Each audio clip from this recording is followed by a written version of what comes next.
In this video we're gonna take a photo walk with the new Laowa 90mm ultra macro lens. We're gonna shoot some insects, have some fun, and I'm gonna show you the proper technique for how to use this lens in the best way. I'm gonna show you how to hold it steadily and what to think about when doing handheld focus stacking. So yeah, let's have some fun and let's go. This video is a collaboration between me and Laowa, so you could say it's sponsored by Laowa. They asked me to do it as a part of their new macro photography campaign that they are running right now. But as you know, I gladly use Laowa lenses even when I'm not getting paid. So I'm very happy to do this video. Let's have a look at the Ant superhighway and see if they are still here. Yes, there is some traffic here. A little less than usual, but there is some traffic here. So let's try to take a photo.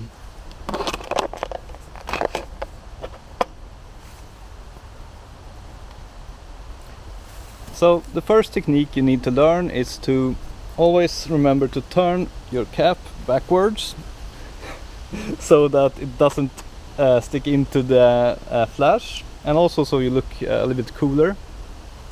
And once you have sorted that out, you can try to take photos.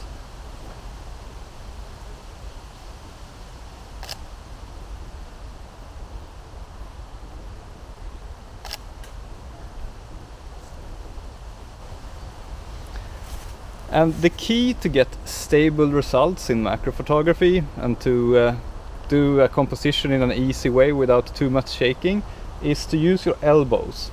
So try to hold the camera with both hands when possible, and also try to have the elbows close to your body so you get more stable. If you're sitting down, it's easier to have the elbows against the legs, as I will show later, but right now as I'm standing up trying to photograph this, I have to hold my elbows against my upper body like this, and it gives a lot of stability and makes it easier. And also you get further stability if you actually look in the viewfinder and use your head as well to add some stability. So then you have established a stable connection between you and the camera, but to get the best stability possible you should also establish a stable connection between the camera and whatever you're photographing, which usually means that I try to use my left hand to hold the thumb or something against the lens, and then the rest of the hand against the surface. And now, as you can see, I have a stable connection all the way from my body to the camera to the subject, and then I get a much more stable picture, and it's so much easier to compose the photos and to get the focus right.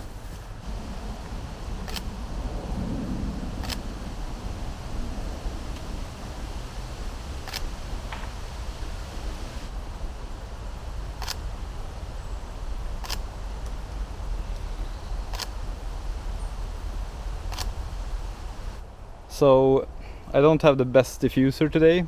I didn't have the right mounting ring for this filter thread for the Pope shield, and I forgot my dör diffuser at my mom's place, so I had to kind of improvise a Pope shield solution with some rubber band here. Kind of works, but I have to hold it in place with my hand, so it's a bit annoying, but yeah, it's the best solution I could come up with today. Alright, let's move on and try to find something that doesn't move as fast as these small ants, because they are quite tricky to photograph.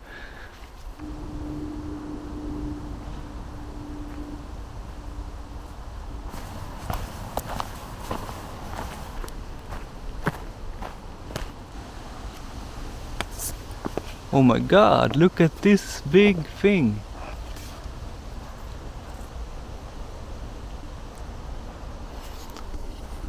I'm so excited because I never see insects as big as this in Sweden.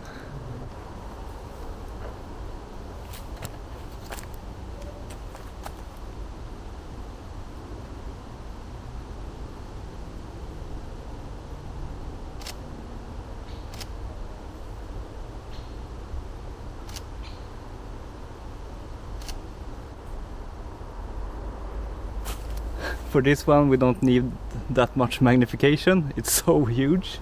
And this one is clearly trying to mimic a large wasp, which I actually thought it was from the beginning, but it's a little bit too large.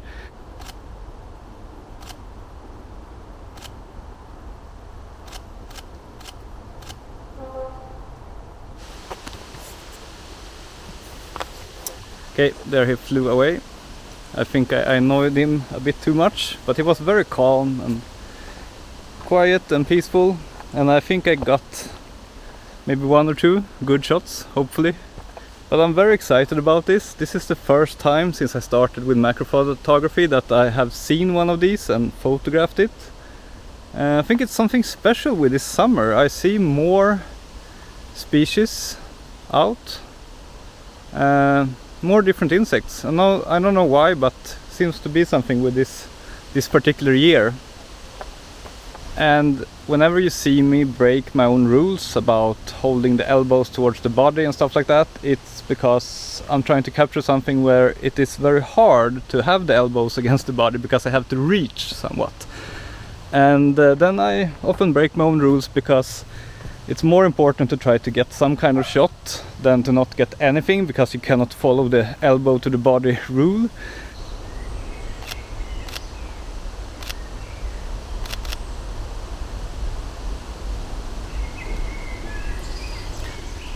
So whenever possible, as you saw me do here, I try to hold the leaf or the branch or whatever the insect is sitting on while I take the photos.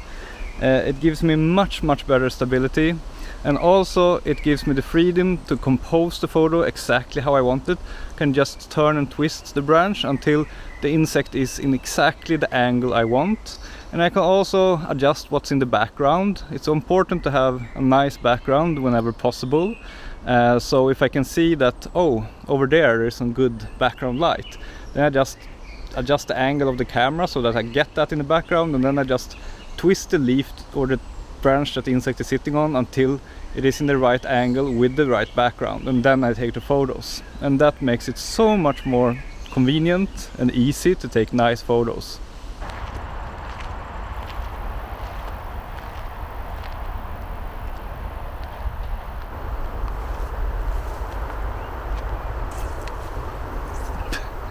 I do not recommend this diffuser setup, but it's the best I could do today.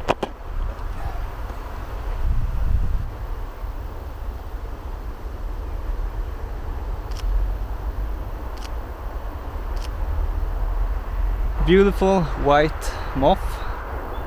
When sitting down by a plant like this to take photos, I always try to rest my elbows on my knees like this and then hold the camera. And then I get a very steady grip. And if I then combine that with holding the plant while taking photos, it is very stable.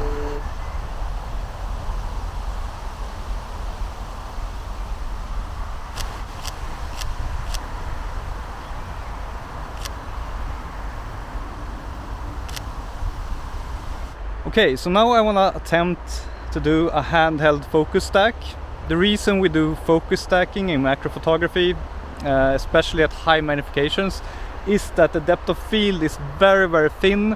So to get a photo with some depth of focus, some depth of field, you need to combine several photos taken at different focus points, so you have to get an image that is sharper and has a bit more depth than a single shot would have. And this is very tricky, even for someone pretty experienced like me. So don't get bummed if you fail a few times. You just need to practice a lot.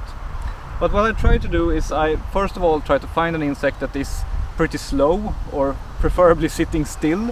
Otherwise this will be completely impossible. You can't really do this with fast moving ants or anything. You need a few seconds where the insect is completely still, where you can take a few photos at different focus ranges. So begin by setting the magnification to whatever you're gonna need. I'm gonna attempt here on this Italian striped bug, and I'm gonna try at 2 times magnification just to make it interesting.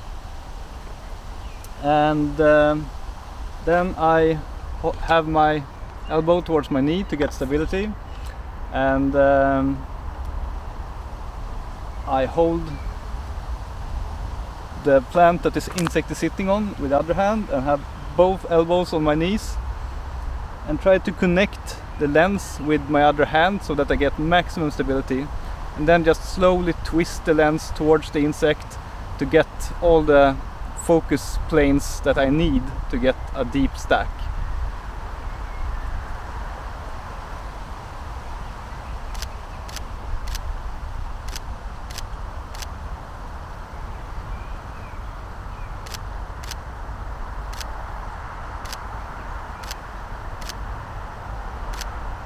Try to take the photos in a rapid succession and try to not change the angle in any way towards the insect, and if the insect would move, you have failed and you have to try again when the insect is sitting still again. So it is kind of frustrating, a little bit hard, but the results can be beautiful if you are a bit lucky. And I always try to make several stacks to make sure that I get lucky with at least one of them, because it is very hard to get a complete stack that works, that have complete coverage. And how many photos should you take? Well, as many as possible, I think. I try to take at least 5 photos, but often 10 or 15. And then when you get home, you try to pick the best ones that are in order, so you can tie them together. But very often a stack of just 2 or 3 images is enough to get a much better photo than you would get from a single shot.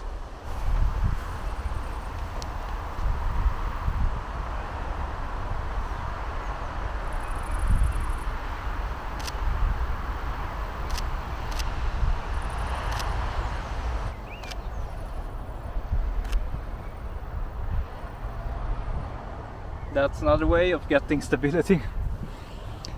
Anyway, the rule of thumb is to connect your body to your arms, to your camera, to your subject, so that none of them are moving independently. They should be connected by contact, and then your image will be so much more stable. And this will make it easier to do single shots, and it is pretty much a requirement to do handheld stacks, I think, to have this very stable connection.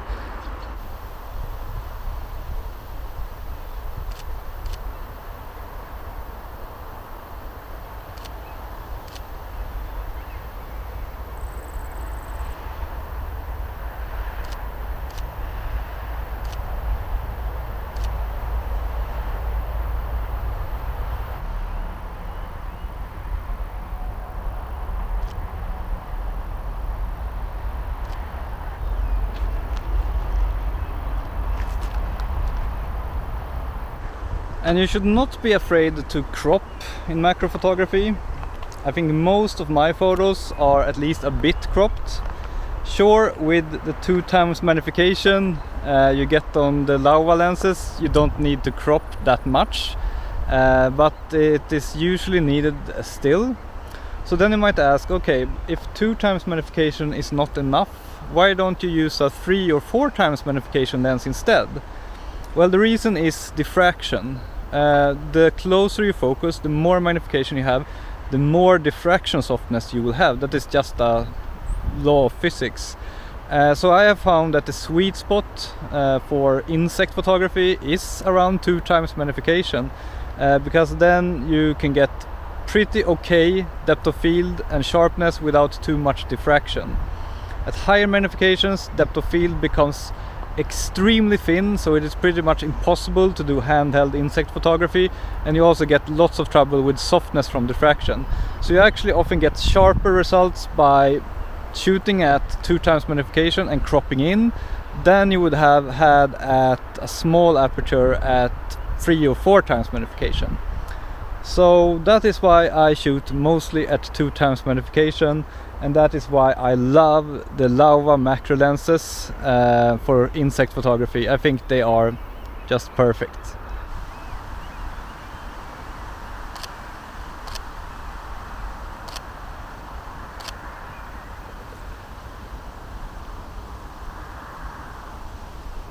I found this t-shirt online and I found it mildly funny. It says Lehman Brothers Risk Management Department 2008.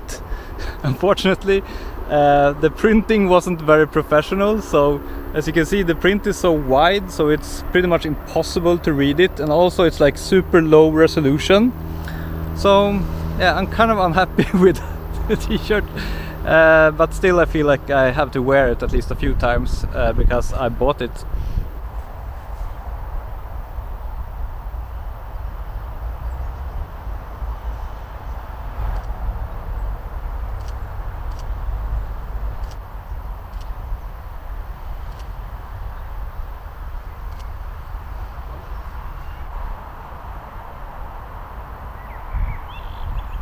So that was a yellow harlequin ladybug.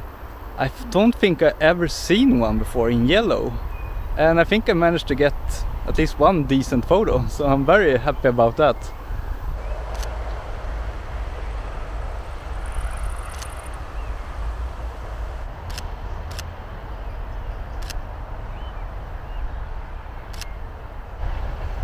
This little bee, or whatever it is kind of saying hello. He's kind of standing up on his back legs and pushing up his face like this when I take the photo, so that's nice. Sometimes you get very cooperative models. That's it for this video. Thank you so much for watching. I hope you learned something about stability in handheld insect photography, and see you soon again in another macro photography video. This is my latest bonus video exclusively for Patreon supporters. It's a 20-minute tutorial where I teach you my best tips for capturing wildflowers. And every month I add a new bonus video to my Patreon library. It's currently 13 videos. If you become a patron of mine for $5 per month, you get access to this growing library of bonus videos. And more importantly, you can sleep better at night, knowing that you ensure the continued existence of this YouTube channel. I do this full-time, but I do not yet earn a full-time living, so your contribution is greatly appreciated and very much needed. Go to patreon.com/Micael Widell to sign up. You can cancel anytime. Thank you.